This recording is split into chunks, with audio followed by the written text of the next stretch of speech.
राजस्थान के सीकर में मौजूद खाटू श्याम का मंदिर भगवान श्री कृष्ण के मंदिरों में सबसे ज्यादा लोकप्रिय है। हिंदू धर्म में खाटू श्याम को कलयुग में श्री कृष्ण का अवतार माना जाता है। आप इस वीडियो के जरिए खाटू श्याम की कुछ दिलचस्प बातों के बारे में जानिए। खाटू श्याम मंदिर राजस्थान के सीकर नामक स्थान पर स्थित है। कहा जाता है कि यह मंदिर भगवान श्री कृष्ण के सबसे ज्यादा प्रसिद्ध मंदिरों में से एक है। मान्यता अनुसार कलयुग में खाटू श्याम जी सबसे प्रसिद्ध भगवान हैं। मान्यता है कि जो भक्त खाटू श्याम के मंदिर में जाकर खाटू श्याम से जो भी मांगता है वह जरूर पूरा होता है। बता दें कि खाटू श्याम में हर महीने मेला लगता है, जिसमें लाखों की संख्या में श्रद्धालु दर्शन करने के लिए आते हैं। आइए जानते हैं इस मंदिर के बारे में खास बातें। पौराणिक मान्यताओं के अनुसार बाबा खाटू श्याम का संबंध महाभारत काल से है। कहा जाता है कि ये पांडव पुत्र भीम के पोते हैं। मान्यता यह भी है कि भगवान श्री कृष्ण खाटू श्याम की शक्तियों और क्षमता से प्रसन्न होकर उन्हें कलयुग में अपने नाम से पूजने का वरदान दे दिया था। यही कारण है कि कलयुग में खाटू श्याम की पूजा होती है।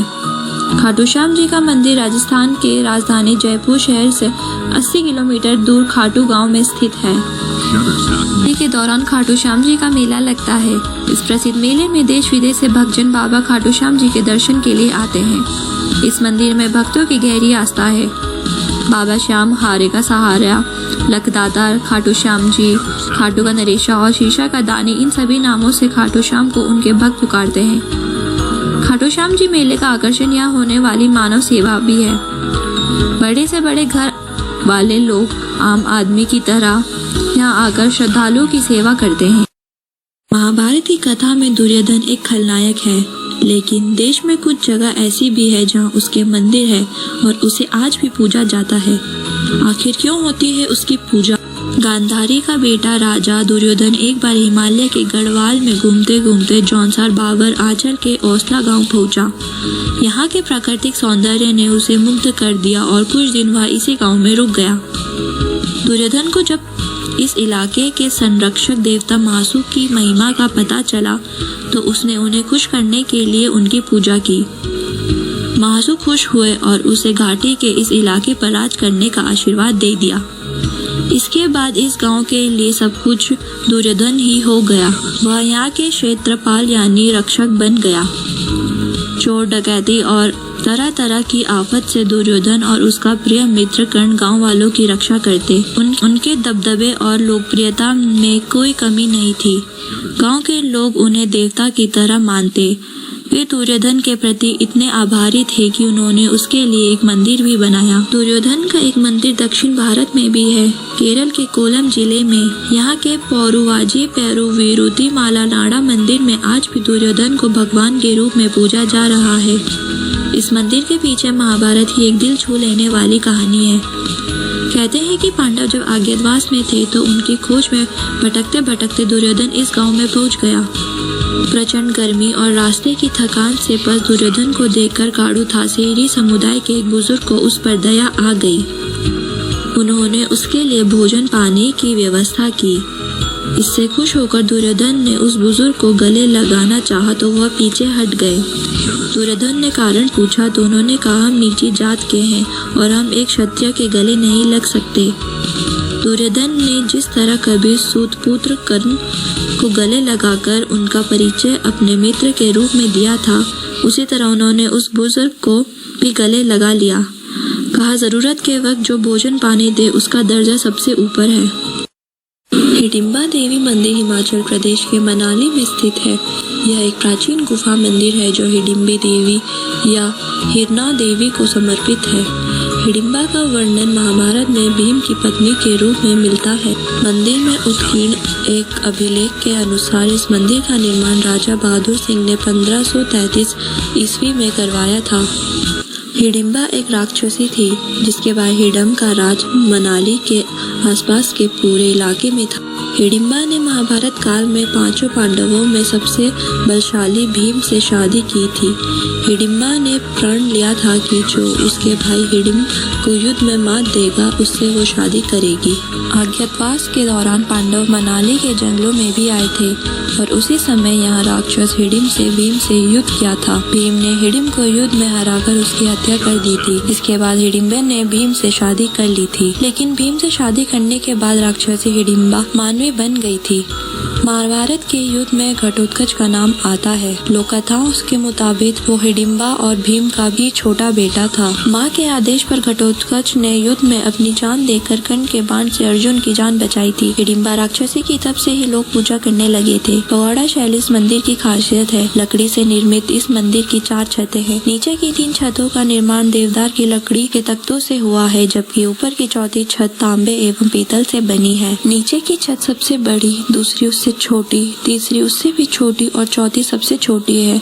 सबसे छोटी छत एक कलश जैसी नजर आती है।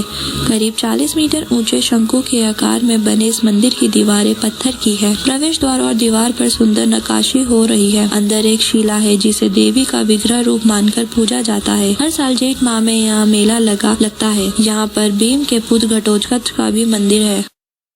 वैष्णो देवी का विश्व प्रसिद्ध और प्राचीन मंदिर भारतीय राज्य जम्मू और कश्मीर के जम्मू क्षेत्र में कटरा नगर के समीप की पहाड़ियों पर स्थित है। इन पहाड़ियों को त्रिकुटा पहाड़ी कहते हैं। यहीं पर लगभग 5200 फीट की ऊंचाई पर स्थित है माता रानी का मंदिर। यह भारत में तिरुमला वेंकटेश्वर मंदिर के बाद दूसरा सर्वाधिक देखने जाने वाला धार्मिक तीर्थ स्थल है। माना जाता है कि माता वैष्णो देवी ने त्रेता युग में माता पार्वती, सरस्वती और लक्ष्मी के रूप में मानव जाति के कल्याण के लिए एक सुंदर राजकुमारी के रूप में अवतार लिया था। वैष्णो देवी का पवित्र मंदिर त्रिकुटा पर्वत पर एक सुंदर प्राचीन गुफा में है, जिसे वैष्णो माता के रूप में माना जाता है, जिन्हें देवी महाकाली, महालक्ष्मी और महासरस्वती का अवतार माना जाता है। भारत के बाकी पवित्र स्थलों के साथ वैष्णो देवी का स्थल भी काफी पवित्र माना जाता है। भूवैज्ञानिकों की ओर से किए गए अध्ययन के अनुसार माता वैष्णो देवी का मंदिर काफी प्राचीन है। माना जाता है कि माता वैष्णो देवी ने त्रेता युग में माता पार्वती, सरस्वती और लक्ष्मी के रूप में मानव जाति के कल्याण के लिए एक सुंदर राजकुमारी के रूप में अवतार लिया था और त्रिकुटा पर्वत पर गुफा में तपस्या की। जब समय आया उनका शरीर 3 दिव्य ऊर्जाओं के सूक्ष्म रूप में विलीन हो गया, महाकाली, महालक्ष्मी और महासरस्वती। माता वैष्णो देवी के एक बड़े भक्त जो लगभग 7 शताब्दी पहले रहते थे, श्रीधर और उनकी पत्नी देवी माँ को पूरी तरह से समर्पित थे। जहाँ एक बार श्रीधर को एक बार सपने में दिव्य के जरिए भंडारे करने का आदेश मिला, लेकिन श्रीधर खराब आर्थिक स्थिति के चलते इस बात से चिंतित थे कि वो ये आयोजन कैसे करेंगे, जिसकी चिंता में वो पूरी रात जगे रहे और फिर सुबह किस्मत पर छोड़ दिया। सुबह होने पर लोग वहाँ प्रसाद ग्रहण करने के लिए आने शुरू कर दिए, जिसके बाद उन्होंने देखा कि वैष्णो देवी के रूप में एक छोटी सी कन्या उनके कुटिया में पधारी है। उनके साथ भंडारा तैयार किया और गांव वालों को परोसा। इस प्रसाद को ग्रहण करने के बाद लोगों को संतुष्टि मिली, लेकिन वहां मौजूद भैरवनाथ को नहीं। उसने अपने जानवरों के लिए और खाने की मांग की, लेकिन वहां वैष्णो देवी के रूप में एक छोटी कन्या ने श्रीधर की ओर से इसके लिए इनकार कर दिया, जिसके बाद भैरवनाथ ये अपमान सह नहीं पाया और भैरव ने दिव्य लड़की को पकड़ने की कोशिश की, लेकिन ऐसा करने में विफल रहा और लड़की गायब हो गई। इस घटना के बाद श्रीधर दुखी हो गया। उन्हें अपनी माँ के दर्शन करने की लालसा थी, जिसके बाद एक रात वैष्णो माता ने श्रीधर के सपने में दर्शन दिए और उन्हें त्रिकुटा पर्वत पर एक गुफा का रास्ता दिखाया, जिसमें उनका प्राचीन मंदिर है। श्रीधर ने बताई गई बातों के अनुसार पवित्र तीर्थ की खोज की और अपना जीवन उनकी सेवा में समर्पित कर दिया, जिसके बाद से ये मंदिर दुनिया भर में माता वैष्णो देवी के नाम से जाना जाता है। 12 ज्योतिर्लिंगों में सर्वोच्च केदारनाथ धाम की अनोखी कहानी है। कहते हैं कि केदारेश्वर ज्योतिर्लिंग के प्राचीन मंदिर का निर्माण पांडवों ने कराया था। पुराणों के अनुसार केदार महर्षि अर्थात भैंसे का पिछला अंग है। यह भगवान शिव भूमि में समा गए थे। आइए जानते हैं इस मंदिर के बारे में। स्कंद पुराण में भगवान शंकर माता पार्वती से कहते हैं, हे प्राणेश्वरी, यह क्षेत्र उतना ही प्राचीन है जितना कि मैं हूँ, तभी से यह स्थान मेरा चिर परिचित आवास है। केदारखंड में उल्लेख है कि बिना केदारनाथ भगवान के दर्शन किए यदि कोई बद्रीनाथ क्षेत्र की यात्रा करता है तो उसकी यात्रा व्यर्थ हो जाती है। मंदिर के संबंध में कई मान्यताएं प्रचलित है। मान्यता है कि महाभारत के बाद पांडव अपने गोत्र बंधुओं की हत्या के पाप से मुक्ति के लिए भगवान शिव की शरण में जाना चाहते थे और इसके लिए वे भगवान शिव की खोज करने हिमालय की ओर गए। तब भगवान शिव अंतर्ध्यान होकर केदार में जा बसे। पांडव भी उनके पीछे केदार पर्वत पहुंच गए। तब भगवान शिव ने पांडवों को आता देख बैल का रूप धारण कर लिया और पशुओं के बीच में चले गए। भगवान शिव के दर्शन पाने के लिए पांडवों ने एक योजना बनाई और भीम ने विशाल रूप धारण कर अपने दोनों पैर केदार पर्वत के दोनों ओर फैला दिए। सभी पशु भीम के पैरों के बीच से गुजर गए, लेकिन बैल के रूप में भगवान शिव भीम के पैरों के नीचे से नहीं निकले। तभी भगवान शिव को पहचान कर भीम ने बैल को पकड़ना चाहा तो वह धरती में समाने लगा। तब भीम ने बैल का पिछला भाग कसकर पकड़ लिया। भगवान शिव पांडवों की भक्ति से प्रसन्न हुए और उन्हें दर्शन देकर पाप से मुक्त कर दिया। कहा जाता है कि तभी से भगवान शिव की यहाँ बैल की पीठ की आकृति के रूप में पूजे जाते हैं। मान्यता है कि इस बैल का मुख नेपाल में निकला, जहाँ भगवान शिव की पूजा पशुपतिनाथ के रूप में भी की जाती है।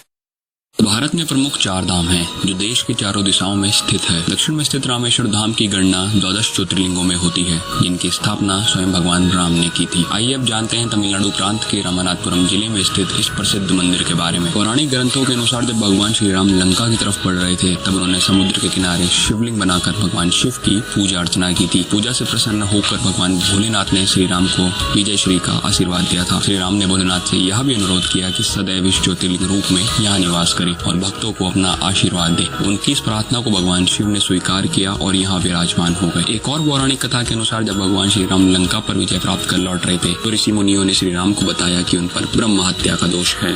यह दोष भोलेनाथ की पूजा करने से ही दूर हो सकता है। तब भगवान राम ने इसी स्थान पर शिव जी की पूजा की थी और शिवलिंग स्थापित करवाया था। रामेश्वरम मंदिर का गलियारा विश्व का सबसे बड़ा गलियारा माना जाता है। मंदिर के द्वार से लेकर मंदिर का हर स्तंभ, हर दीवार वास्तुकला की दृष्टि से अद्भुत है। रामेश्वरम मंदिर के पास सागर में आज भी आदि सेतु के अवशेष दिखाई देते हैं। रामेश्वरम मंदिर के अंदर 24 कुएं हैं, जिन्हें तीर्थ कहा जाता है। इनके बारे में मान्यता है कि इन्हें प्रभु श्री राम ने अपने अमोघ बाण से बनाकर उनमें तीर्थ स्थलों से पवित्र जल मंगवाया था। यही कारण है कि इन कुओं का जल मीठा है। कुछ कुएं मंदिर के बाहर भी है, लेकिन उनका जल खारा है। इन 24 कुओं का नाम देश भर के प्रसिद्ध तीर्थों व देवी देवताओं के नाम पर रखा गया है। रामेश्वरम मंदिर में पवित्र गंगा जल से ज्योतिर्लिंग का जल अभिषेक करने का बहुत अधिक महत्व है। भगवान शिव की विधिवत पूजा करने पर ब्रह्म हत्या जैसे दोष से मुक्ति मिल जाती है। भगवान शिव और प्रभु श्री राम की कृपा से रामेश्वरम मोक्षदायी स्थान है।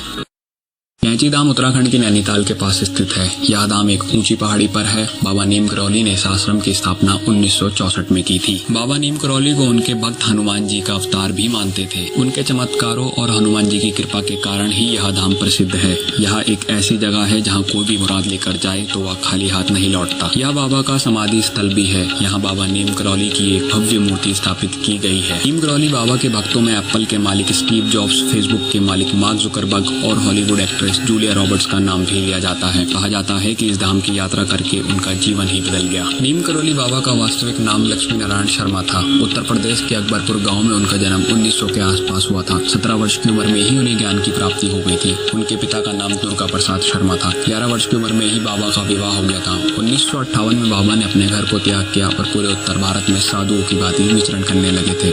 उस दौरान लक्ष्मण दास, हांडी वाले बाबा और तिकोनिया वाले बाबा सहित वे कई नामों से जाने जाते थे। एक बार बाबा फर्स्ट क्लास कंपार्टमेंट में सफर कर रहे थे। जब टिकट चेकर आया तो बाबा के पास टिकट नहीं था। तब बाबा को अगले स्टेशन नीम करौली में ट्रेन से उतार दिया गया। बाबा थोड़ी दूर पर ही अपना चिपटा धरती पर गाड़ कर बैठ गए। ऑफिसर्स ने ट्रेन को चलाने का ऑर्डर दिया और गार्ड ने ट्रेन को हरी झंडी दिखाई, परंतु ट्रेन 1 इंच भी अपनी जगह से नहीं हिली। बहुत प्रयास करने के बाद जब ट्रेन नहीं चली तो लोकल मजिस्ट्रेट, जो बाबा को जानता था, उसने ऑफिसर्स को बाबा से माफी मांगने को कहा और उन्हें सम्मान पूर्वक अंदर लाने को कहा। ट्रेन में सवार अन्य लोगों ने भी मजिस्ट्रेट का समर्थन किया और ऑफिसर्स ने बाबा से माफी मांगी और उन्हें ससम्मान ट्रेन में बैठाया। बाबा के ट्रेन में बैठते ही ट्रेन चल पड़ी। तभी से बाबा का नाम नीम करौली पड़ गया। नीम करौली वाले बाबा के सैकड़ों चमत्कार के किस्से हैं। ऋग्वेद में उत्तराखंड को देवभूमि कहा गया है। ऐसी भूमि जहाँ देवी देवता निवास करते हैं। उत्तराखंड में देवी देवताओं के कई चमत्कारिक मंदिर हैं। इन मंदिरों की प्रसिद्धि भारत ही नहीं बल्कि विदेशों तक फैली हुई है। इन्हीं में से एक मंदिर गोलू देवता का भी है। गोलू देवता को स्थानीय मान्यताओं में न्याय का देवता कहा जाता है। गोलू देवता अपने न्याय के लिए दूर दूर तक मशहूर है। हालांकि उत्तराखंड में गोलू देवता के कई मंदिर हैं, लेकिन इनमें से सबसे लोकप्रिय और आस्था का केंद्र अल्मोड़ा जिले में स्थापित चितई गोलू देवता का मंदिर है। इस मंदिर परिसर में भक्तों भक्तों की भीड़ और लगातार गूंजती घंटियों की आवाज से ही गोलू देवता की लोकप्रियता का अंदाजा लगाया जा सकता है। गोलू देवता को स्थानीय संस्कृति में सबसे बड़े न्याय के देवता के तौर पर पूजा जाता है। इन्हें राजवंशी देवता के तौर पर पुकारा जाता है। गोलू देवता को उत्तराखंड में कई नामों से पुकारा जाता है। इनमें से एक नाम गौर भैरव भी है। मनोकामना पूरी होने पर मंदिर में चढ़ाई जाती है घंटी। गोलू देवता को शिव और कृष्ण दोनों का अवतार माना जाता है। उत्तराखंड ही नहीं बल्कि विदेशों से भी गोलू देवता के इस मंदिर में लोग न्याय मांगने के लिए आते हैं। मंदिर की घंटियों को देखकर ही आपको इस बात का अंदाजा लग जाएगा कि यहाँ मांगी गई किसी भी भक्त की मनोकामना कभी अधूरी नहीं रहती। मंदिर में लाखों अद्भुत घंटियों का संग्रह है। इन घंटियों को भक्त मनोकामना पूरी होने पर ही चढ़ाते हैं। चितई गोलू मंदिर में भक्त मन्नत मांगने के लिए चिट्ठी लिखते हैं। इतना ही नहीं, कई लोग तो स्टैम्प पेपर पर लिखकर अपने लिए न्याय मांगते हैं। चितई गोलू मंदिर अल्मोड़ा से 8 किलोमीटर दूर पिथौरागढ़ हाईवे पर है। यहाँ गोलू देवता का भव्य मंदिर है। मंदिर के अंदर सफेद घोड़े में सिर पर सफेद पगड़ी बांधे गोलू देवता की प्रतिमा है। ऐसा कहा जाता है कि जिनको न्याय नहीं मिलता वो गोलू देवता की शरण में पहुंचते हैं और उसके बाद उनको न्याय मिल जाता है। मंदिर की बात आती है तो मन में देवी देवताओं की आकृतियां बनने लगती हैं, उनका स्मरण हो जाता है। वहीं काशी में एक ऐसा अनोखा भारत माता मंदिर है जहां देवी देवताओं की मूर्ति नहीं बल्कि भारत माता अखंड भारत के मानचित्र को लोग पूरी श्रद्धा से शीश नवाते हैं। देश विदेश से हजारों लोग हर वर्ष मंदिर देखने आते हैं। मंदिर की आधारशिला 2 अप्रैल वर्ष 1926 को भारत रत्न डॉक्टर भगवान दास ने रखी थी। इसके बाद मंदिर बनाने के लिए शिल्पियों की तलाश हुई। 8 वर्षों में अद्भुत अखंड भारत माता मंदिर बना। महात्मा गांधी ने 25 अक्टूबर 1936 को विजयदशमी के दिन इसका उद्घाटन किया। सफेद संगमरमर से निर्मित मंदिर के गर्भगृह में अखंड भारत का मानचित्र है। मंदिर में लगे 11 गुना 11 इंच के पत्थर के 762 टुकड़े से बने मानचित्र को सलीके से तराशा गया है। गर्भगृह 31 फीट 2 इंच लंबा व 30 फीट 2 इंच चौड़ा है। हमारी मातृभूमि इस मानचित्र से 4,05,500 गुना बड़ी है। धरातल भूमि 1 इंच में 6.4 मील दर्शाई गई है, यानी 1 इंच भूमि की लंबाई 6 मील 700 गज है। वहीं समुद्र तट से 500, 1000, 2000, 3000, 6000, 10,000, 15,000, 20,000 व 25,000 फीट की ऊंचाई स्पष्ट रेखाओं से काटकर दर्शाई गई है। पश्चिम तक लंबाई 32 फीट 2 इंच व उत्तर से दक्षिण तक 30 फीट 2 इंच है, जिसमें चौकोर मकराना के 11 इंच के 762 सफेद पत्थर काटकर लगे हैं। इसमें हिमालय व दूसरे पर्वतों की 450 चोटियां इंच में 2000 फीट के हिसाब से काटकर दिखाई गई हैं। 800 छोटी व 2 बड़ी नदियों जो अपने स्रोत से लेकर जहां गिरी हुई हैं ठीक 2 मार्ग में दिखाई गई हैं। यही नहीं, मुख्य पर्वतों, पहाड़ियों, झीलों, नहरों व टापुओं संग वर्तमान काल के सभी नगरों, तीर्थ स्थलों व प्रांतों के नाम बखूबी दर्शाए गए हैं। भारत भूमि के उत्तर में पामीर, तिब्बत, तुर्किस्तान, पूर्व में बर्मा देश, मल्य प्रायद्वीप, चीन की दीवार का अंश, बंगाल की खाड़ी द्वीप, पश्चिम में अफगानिस्तान, बलूचिस्तान व अरब सागर भी दिखाया गया है। गणतंत्र दिवस, स्वतंत्रता दिवस के मौके पर इस दिन मंदिर को गेंदे के फूल से सजावट की जाती है। यही नहीं, मानचित्र में बने नदियां व झरनों में पानी भी भरा जाता है जो देखने में काफी आकर्षक लगता है।